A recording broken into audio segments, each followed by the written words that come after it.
Et si Fantomas était tout simplement invité à l'opéra? Par contre, avec un masque encore plus inquiétant et une ambiance délicieusement vintage.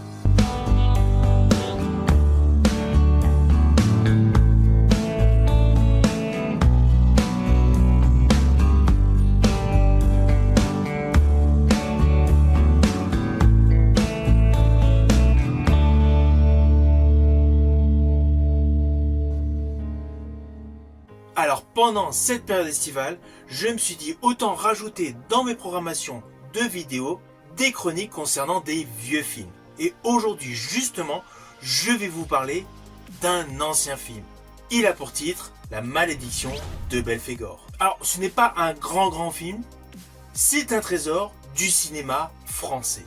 Un film souvent oublié, mais qui mérite vraiment qu'on s'y attarde quelques instants. Surtout si comme moi, vous étiez fan jadis des Fantomas avec Louis de Funès. Alors oui, c'est un level largement inférieur, mais c'est vraiment dans le même esprit, dans la même dynamique. Avant d'aller plus loin, n'oubliez pas, si vous n'êtes pas abonné, pensez à le faire, pensez à la petite cloche pour les notifs, mais surtout à vos commentaires. Let's go!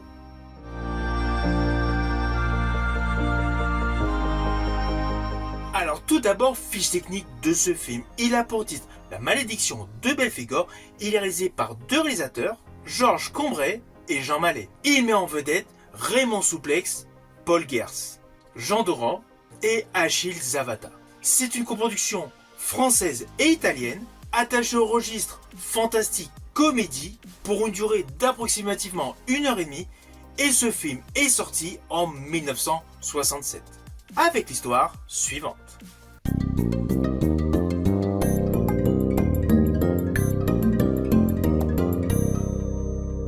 Alors l'histoire nous plonge à l'opéra, au cœur d'une troupe qui prépare tout simplement une représentation. Mais très vite, des événements étranges se multiplient. Cela commence par une voix mystérieuse, des disparitions, des crimes et surtout un fantôme masqué. On est pile poil dans le mélange polar, fantastique, feuilleton. Hérité directement de la série culte Belphégor, avec un soupçon de Fantomas. Alors on va pas se mentir, cela fonctionne.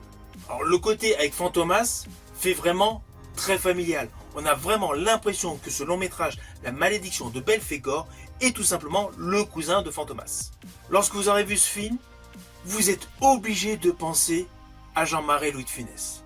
Dans ce film, il y a le même type de méchant insaisissable, même goût pour les déguisements, ainsi que pour les manipulations, et surtout la grande part de mystère, avec aussi des objets high-tech pour l'époque. Mais là où la saga Fantomas avec Jean Marais et Louis de Funès jouait davantage sur le côté spectaculaire et humoristique, en fait ce film, La Malédiction de Belphégor, adopte un côté un peu plus feutré, un peu plus intimiste, beaucoup plus inquiétant, je dirais même théâtral. Le masque doré, les disparitions silencieuses, et surtout un grand jeu de lumière sur chaque plan séquence. En fait, il y a quelque chose de presque gothique dans ce film. À petite échelle, certes, mais c'est efficace. Alors, la mise en scène est super simple, on va pas se mentir. C'est très conventionnel, mais c'est assez logique. Vous allez vous en rendre compte au fil du déroulé de l'histoire, le film n'est pas doté d'un budget conséquent. C'est un petit budget. Mais justement, ce qui permet sa réussite, c'est la sincérité de ce qu'il nous présente. Le duo de réalisateurs, Georges Combray et Jean Malet, ne cherche aucunement à en faire trop. Alors, les décors ont leurs limites, c'est l'opéra. La majorité, enfin la plupart des scènes se déroulent dans l'opéra, donc décors limités, des cadrages très simples, beaucoup de plans fixes, mais avec une narration efficace. Du coup, implicitement, cela donne un film honnête. Ce n'est pas un film qui triche. Le film nous présente une histoire sérieuse, cohérente, sans cynisme. Et honnêtement, cela fait du bien. Alors le casting, pour l'époque, solide et crédible. On retrouve notamment Raymond Souplex et Paul Gers. C'est clair, au jour d'aujourd'hui, ce ne sont pas du tout des noms bancables. Mais à l'époque, ils apportaient une vraie présence. À chaque fois que ces artistes étaient dans un film, on sait que leur jeu était avec conviction. Et du coup, ils rendent l'histoire crédible. Et ça, justement, dans un film de genre, c'est essentiel. Implicitement, on croit à l'enquête, on croit au mystère, on est tout simplement embarqué. En plus, l'intrigue nous tient en haleine du début jusqu'à la fin. Ah oui, le scénario n'est pas révolutionnaire. beaucoup de choses sont prévisibles. Mais il y a tout de même une montée progressive du mystère, des rebondissements et une tension qui s'installe doucement. Du coup, vous allez forcément apprécier le rythme de ce long métrage. Ce n'est jamais trop lent, mais ce n'est jamais trop précipité. On avance, on découvre, on se questionne, on soupçonne. Bref, c'est un petit bijou pour un spectateur. Je rajouterais plutôt, c'est le charme du cinéma à la française. Alors c'est clair, il y a des petites imperfections en plus. Avec une télé haute définition, même si le DVD est de très bonne qualité, vous allez voir les petits défauts, les petits détails qui clochent, et des fois dans les cadrages, on voit des petits éléments qu'on ne devrait pas voir. Implicitement, ce film n'est pas parfait techniquement, mais il a une âme.